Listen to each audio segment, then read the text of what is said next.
아, 예,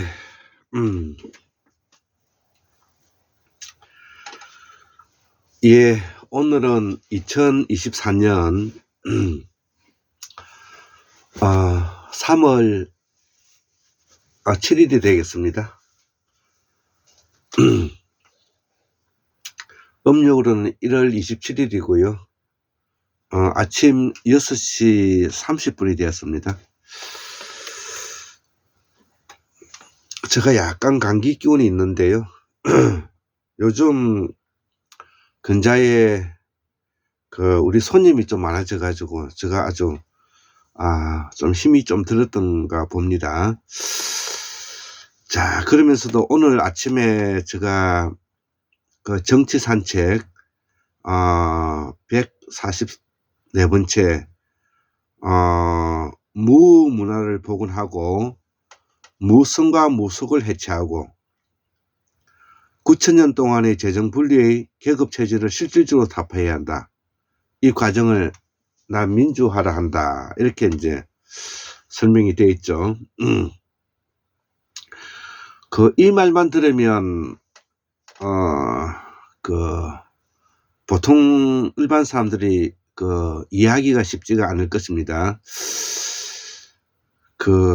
우리 환구 문명사의 가장 핵심적인 시원 문명은 바로 무문화이기 때문에 그런 것이고요.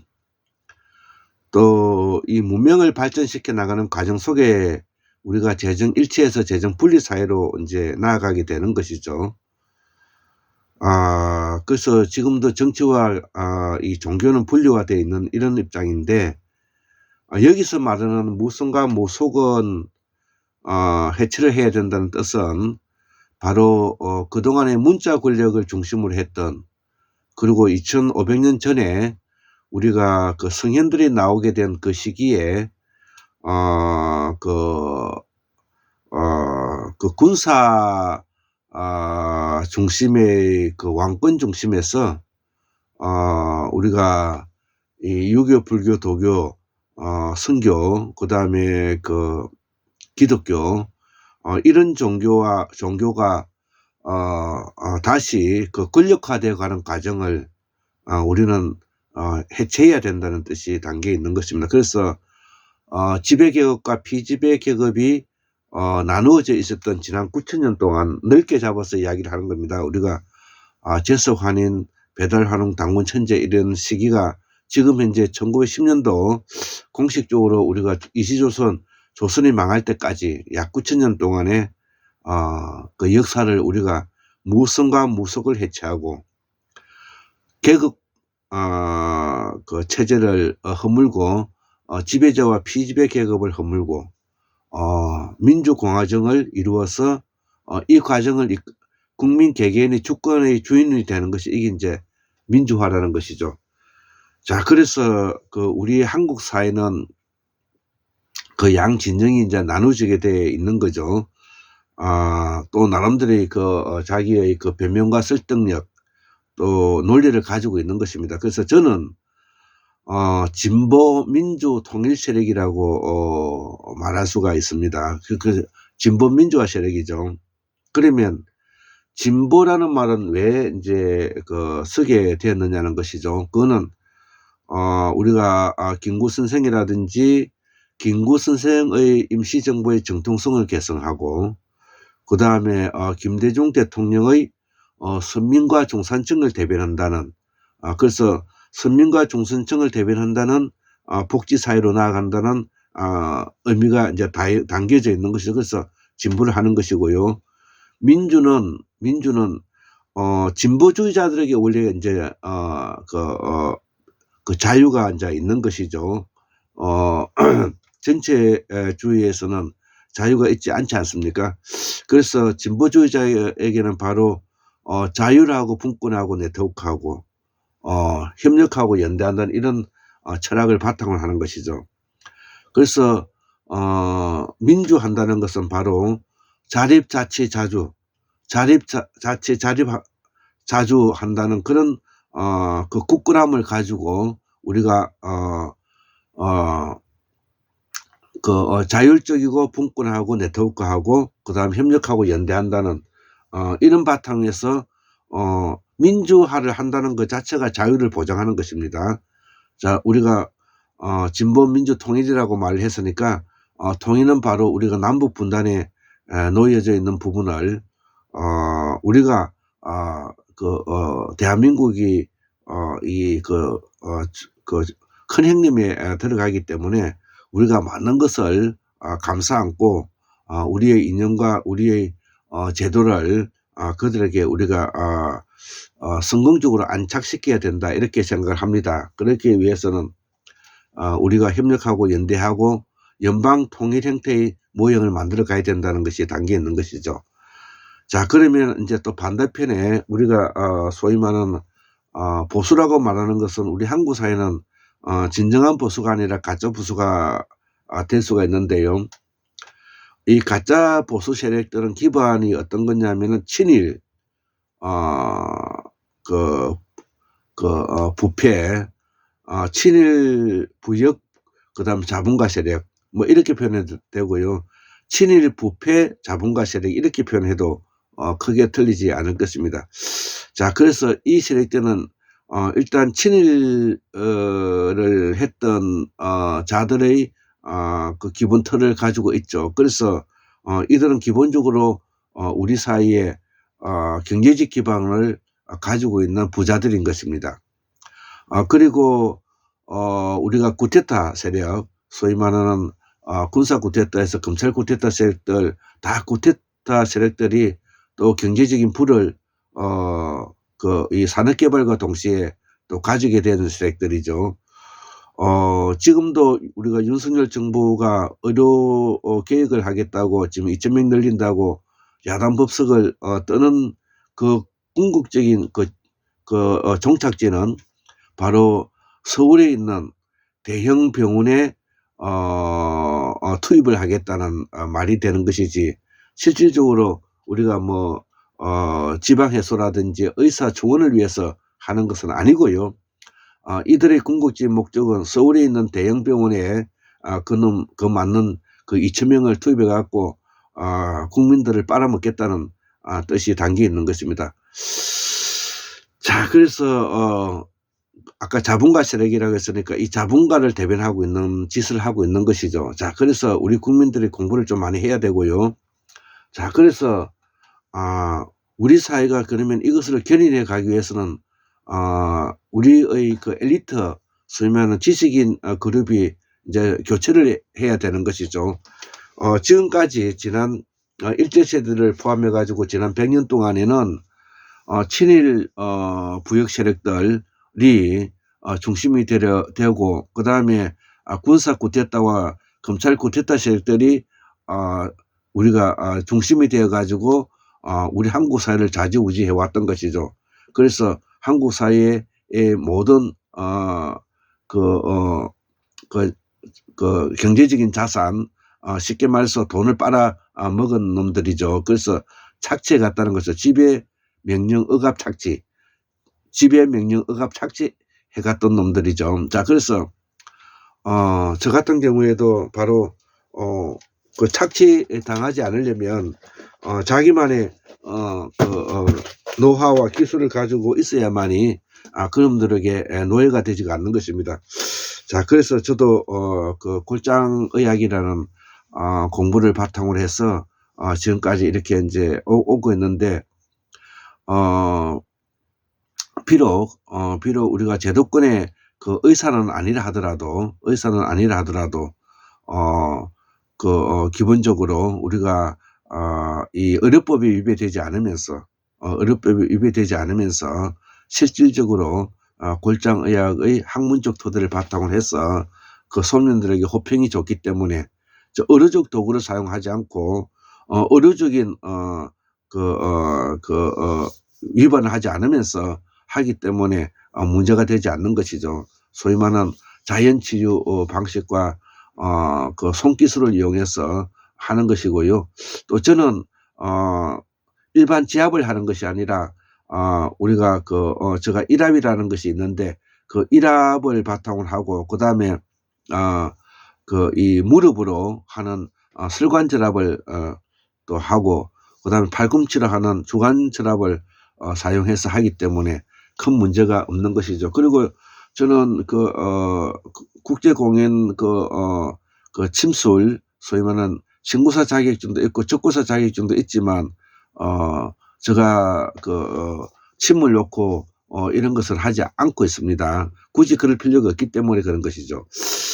자, 그래서 우리 한국 사회가 지금 이제 놓여져 있는 문제점을 우리가 바로 알아야 된다는 것이죠. 그래서 지금 현재 윤석열 정부가 2,000명 의료인을 열린다는 것은 바로 대도시에 소위 말하는 대형 병원에 객실을 열려 가지고 거기에 2,000명을 갖다 쏟아 넣어 가지고 돈벌이 하겠다는 특수 이익 집단을 하고 있다는 내용이 되겠습니다. 자, 그래서 오늘 제가 이야기하고 싶은 내용은 정치 산책을 오래간만에 제가 하는데, 제가 조국 혁신당에 대해서, 조국 신당이라고 말하죠. 조국 신당에 대해서 생각했던 부분이 다소 조금이라도 미세한 제가 차이가 발견돼서 이 부분을 제가 고백하고 또 수정하는 것인데요. 조국에 대해서는 저는 조국 검찰개혁 촛불에 적극적으로 참여했던 사람이고, 또 조국이 검찰 권력에 짓밟히고 있는 모습을 보면서 제가 매우 안타까워했던 것이죠.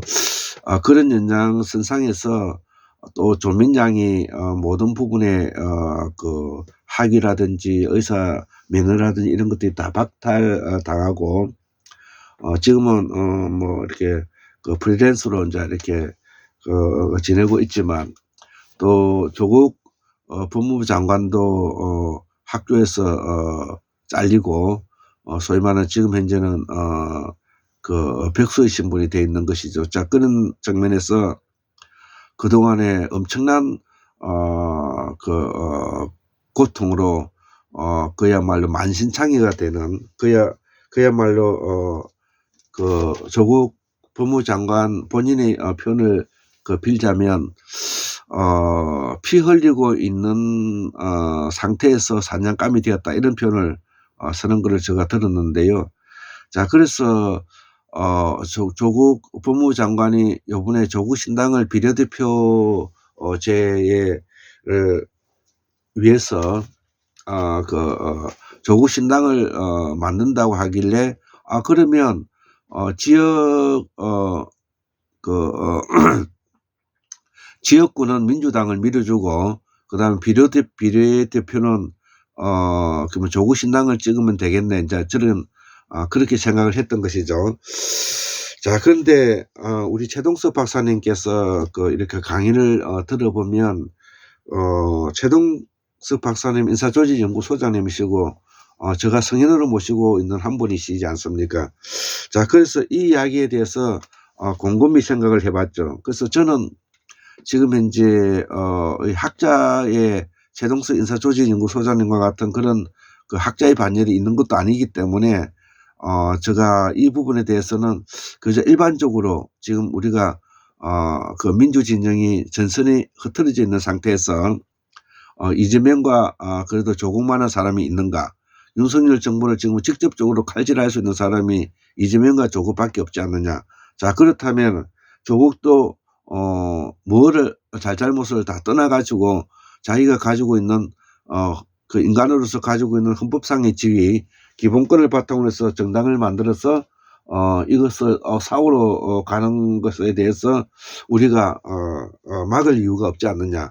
자, 그래서 이 부분에 대해서 이렇게 흔쾌히 이제 저는 그럴 수도 있겠구나 이제 생각을 했죠. 그래서 다만 이제 제일 우리 한국 사회의 문제점이 이게 개파를 만들고 이게 사람화하는 부분이 우리가 문제가 있다는 것이죠. 자, 그래서 우리가 문재인 정부가 망하게 된 이유도 바로 문바의 사당화되었기 때문에 그런 것이죠. 그 문바의 사당화되어 있는 사람들이 결국은 비판의 식을 정지시키고 합리적인 이성적인 사유를 머물게 만들어 가지고 거기에 가장 큰 책임자가 이낙연도 있지만 이낙연보다도 더 큰 책임은 사실은 문재인이 있는 것이죠. 그야말로 우리 한국 사회를 오늘 이 지경에 만드는 것은 문재인과 이낙연이다. 이렇게 둘을 사잡아서 이야기해도 될 것입니다. 그 이유는 바로 문재인이가 바로 이 개파 정치를 했기 때문에 그런 것입니다. 문재인은 노무현의 친구로서 또 노무현재단의 이사장도 맡고 또 저와 같은 불경의 또 고향 사람이지 않습니까? 자, 그렇기 때문에 아무래도 고향 사람에 대한 미련이 있죠. 좀 아쉬움, 애착이 있죠. 자, 그런데 이 문재인은 바로 노무현의 그 노빠를 이어받아서 개파 정치를 했던 것 때문에 결국은 이 나라가 이 꼴이 되고 말았는데요. 이 개파 정치를 하게 된 그 부분은 바로 문재인이가 스스로 근대화되지 않는 사고를 가지고 있다는 것이고, 정치적 사고를 전혀 가지고 있지 않다는 것이고, 정치력이 전혀 없다는 것을 전제로 하는 것이고, 그리고 누군가의 어떤 그 기본적인 문바의 틀, 노무현 재단의 틀을 가지고 있지 않으면 움직이기 어렵다는 것이죠. 여기에 가장 대표적으로 문재인이가 이낙연을 끌어들인 것이 가장 그 팬인데, 그 팬이 바로 뭐냐면 과거에 국민의당을 만들어서 안철수를 내세워 가지고 소위 말하는 호남 사람들이 개파를 지어 가지고 지랄병 할 때, 그때 그 전남도지사를 하고 있는 이낙연이가 민주당을 나가서 탈당하지 않고 있었기 때문에 그 당시에 그 문재인은 이낙연에 대한 애정이 있다는 것이죠. 그러니까 어떤 보온 은사가 두 가지가 있는데, 국무총리를 끌어들인 이유가 두 가지가 있는데, 바로 호남을 달래기 위한 냉철한 사랑을 하지 못했다는 정치인으로서 공적 마인드가 상실됐다는 점. 두 번째는 바로 호남 놈들이 새로 뭐냐면 개파 정치를 만들어서 국민의힘을 만들어서 거기에 박지원을 포함해서 모두 다 들어가 있지 않습니까? 안철수를 내세워서 국민의당을 만들어 가지고 48석인가 해먹었지 않습니까? 자, 그래서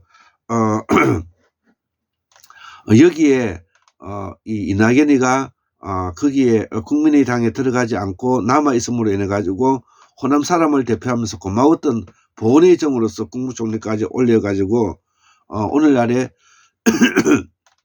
윤석열 정부를 만드는 어떤 틀이 되었는데, 이 문재인 정부를 만드는데 불경의 사람 중에서 가장 큰 역할을 했던 사람이 바로 김어준이고요. 스피커인 김어준이고, 또 문재인 정부를 설계하고 개혁을 하기 위해서 인재를 뽑았던 사람이 누구냐면 조국 법무부 장관이죠. 그러니까 그 당시에는 조국 이제 교수가 되는 것이죠. 자, 그런데 결론적으로는 저희 고향 사람인 불경에 오늘 제가 이야기하고 싶어하는 내용은 우리 고향 사람의 이야기를 좀 하고 싶어하는 것입니다. 왜? 이 고향 사람의 이야기가 우리 한국 사회를 볼 수 있는 전부를 볼 수 있기 때문에 그런 것입니다. 자, 그래서 불경에 세 사람이 모였죠. 소위 말하는 문재인이가 얼굴 마담으로 나왔고요. 그 다음에 김어준이가 스피커로서 문재인이를 끌어들여 가지고 멋있는 사람이라는 둥, 남자가 봐도 매력적이라는 둥, 이런 그 이야기를 하면서 또 노무현의 친구인 문재인이 또 같은 법무법인 부산을 하면서 있었던 일, 그 다음에 그 노무현 정부뿐만 아니라 민주정부의 거의 뭐 대통령 말고는 다 해봤지 않습니까? 민정수석부터 대통령 비서실장 뭐 안 해본 게 없는 것이죠.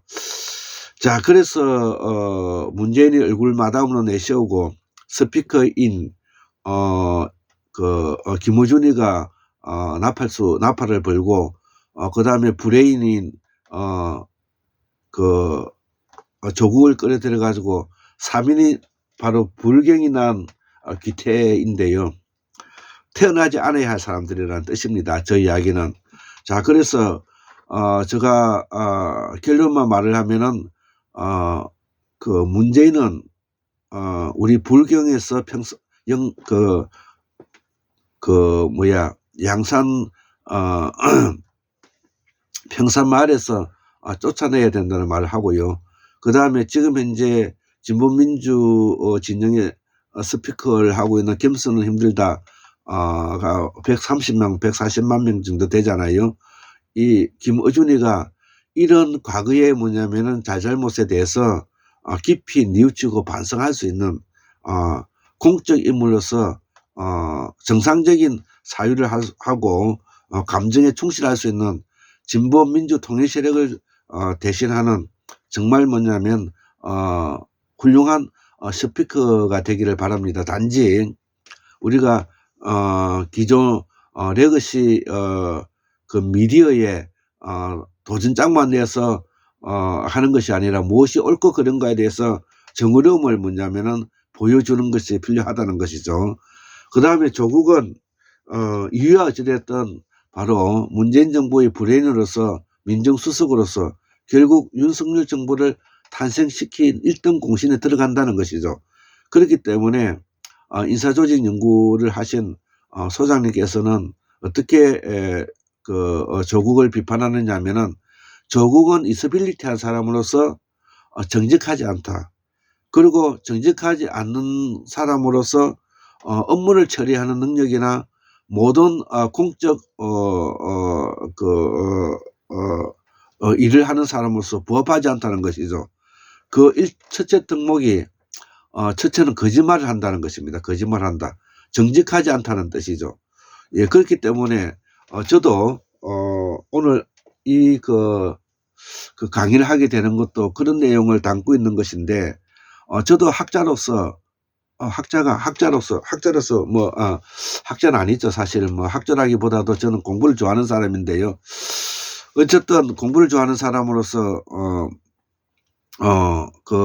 양심이라는 게 있잖아요. 학자적 양심이라는 것이 있거든요. 옛날에 제가 허영 교수님이 썼던 헌법책에 양심의 자유에 대해서 너무나 와닿았기 때문에 지금도 그 말을 기억하고 있는데, 내가 만약에 그렇게 하고 나면, 내가 만약에 조국 법무부 장관이 만든 조국 신당과 조국 혁신당에 내가 를 인정하게 된다면, 조국이 그동안 문재인과 함께 윤석열 정부를 탄생시켰던 그 무능력과 거짓말에 대해서 허용하게 되는 것이죠. 허용하게 되면 내 스스로 내 인격이 파멸되고 말리라는 진지한 마음의 소리, 이게 양심의 자유의 기본적인 틀이라는 것이죠. 그렇기 때문에 저도 인사조직 연구소장님이신 우리가 최동서 박사님의 생각에 제가 동조하면서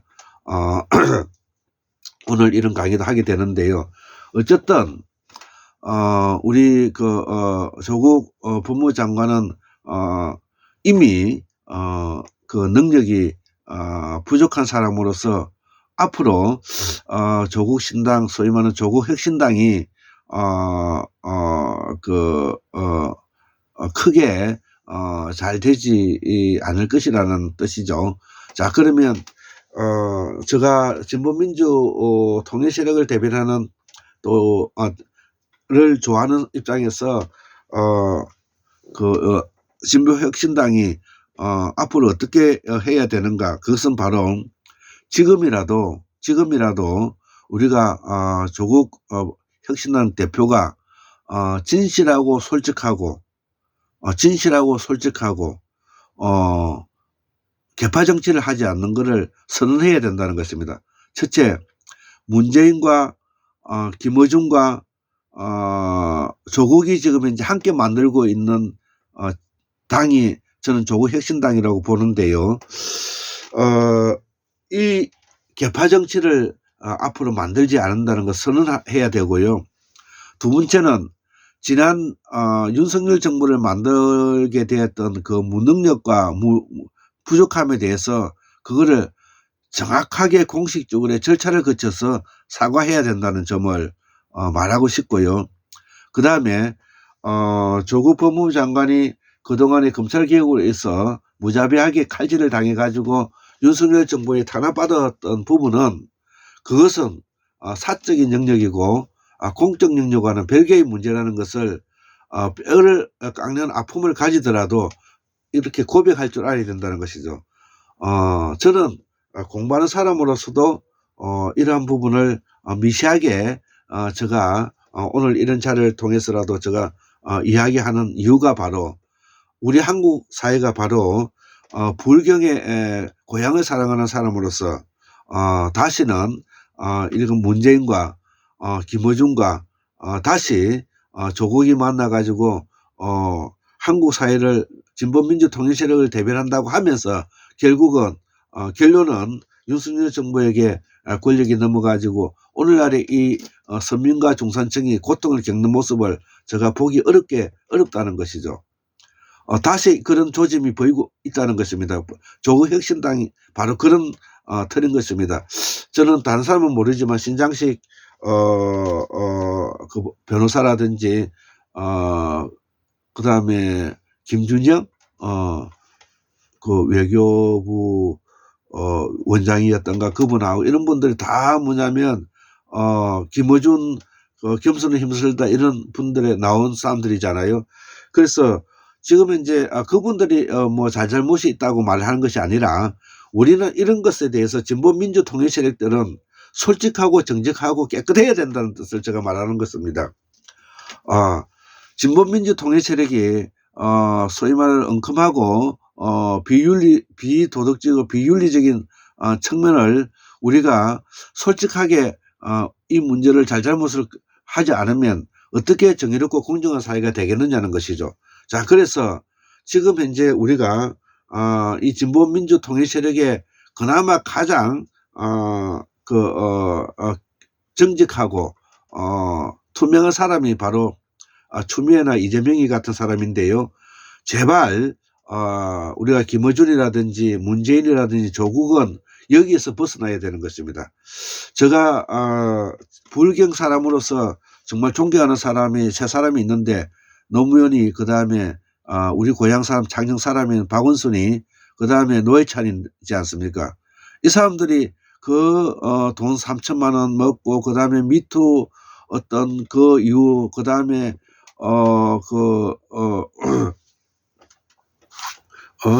누구야 해가지고 그 검찰 권력에서 노무현은 자살하고 그러지 않습니까? 우리 불경 사람으로서 어떻게 뭐냐면은 문재인과 김어준과 조국이 그렇게 뭐냐면은 책임 있는 자리에 있으면서 그렇게 뭐냐면은 자기 잘잘못해서 입도 뻥끗하지 않느냐 이거죠. 특히 문재인이가 문제예요. 문제가 이 문재인이가 지금 평상시에 책방할 것이 아니라 문재인이가 공식적으로 빨리 이 총선 전에 우리가 잘잘못을 사죄를 해야 됩니다. 사죄를 해가지고 정말 진보민주 계열에 공적으로 후보가 되고 공적으로 뭐냐면 여기에 정정당당하게 승복하고 이런 문화가 없는 것은 바로 개파 정치를 하기 때문에 그런 것이거든요. 그래서 조국혁신당도 지금 이제 문재인이가 뒷배고 그 다음에 조국이 얼굴마담이고 그 다음에 김어준이가 나팔소가 되어가지고 하지 않는다는 지금 이제 보장이 없다는 것이죠. 자, 그래서 저 같은 일개 이렇게 시민으로서 살아가고 또 불경을 사랑하고 찬양 사람으로서 우리 고향 사람들에 대해서 다시는 그런 짓을 하지 않도록 제가 오늘 그 미연에 그 방지하는 차원에서 오늘 이 강의를 아침에 열었다는 것입니다. 자, 제발 다시 한번 부탁합니다. 문재인 대통령, 전 대통령이죠.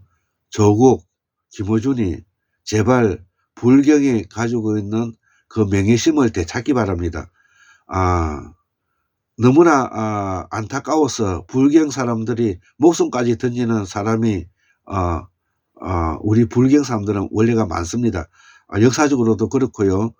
과거에 우리가 임진왜란이 일어났을 때 곽재우라든지 이런 사람들이 다 정인홍이라든지 그 다음에 조식계의 사람들이 다 그런 사람들이지 않습니까? 그래서 너무나 뭐냐면은 이 정의감과 공정의 모멸감을 느껴서 죽어버리는 노무현, 그 다음에 박원순이, 노회찬이를 우리가 저는 큰 하나의 그 정치인의 자산으로 생각하고 어른으로 생각하고, 제가 불경에 가면 그분들에 대한 제가 이 마음은 이루 헤아릴 수가 없습니다. 그래서 그 다음을 이어가고 있는 지금 이제 문재인이, 그 다음에 김어준이, 그 다음에 조국이 제발 뭐냐면 정직하기를 바란다는 것이죠. 문재인이가 두 분 다시 뭐냐면 개파정치 만들지 말고, 그 다음에 조국도 개파정치 만들지 말고 정말로 진보민주 통일세력을 위해서 공정한 사람이 되어주기를 바란다는 마음으로 오늘 강연을 마치도록 하겠습니다. 예. 74,143년 1961년 2024년 3월 7일 목요일 한국무명학술은 꼴짱 김대수 올립니다. 예, 감사합니다.